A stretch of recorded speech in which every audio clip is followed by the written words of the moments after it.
Welcome to Man Does Tech, where I solve the problems you didn't even know you had. In this video, I will show how to make peanut butter and jelly French toast.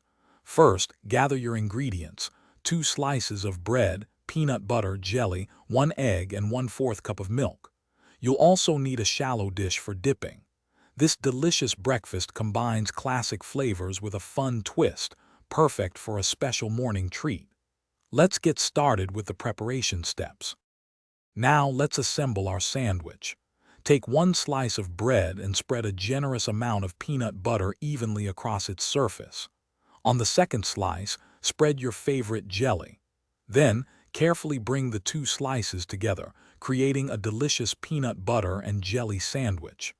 This forms the core of our French toast, ready for its eggy coating. Next, prepare your dipping station.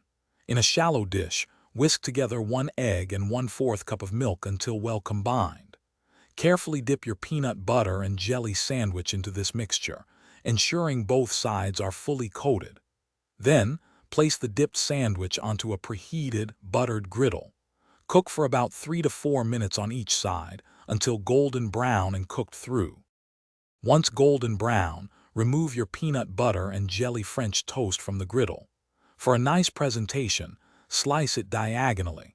You can dust it with powdered sugar or drizzle with maple syrup for extra sweetness. This delightful breakfast is now ready to be enjoyed. Don't forget to check the description below for a link to the new Kindle Paperwhite, perfect for reading anywhere, and other great deals. Thanks for watching. Thanks for watching. If you found this helpful, don't forget to like and subscribe.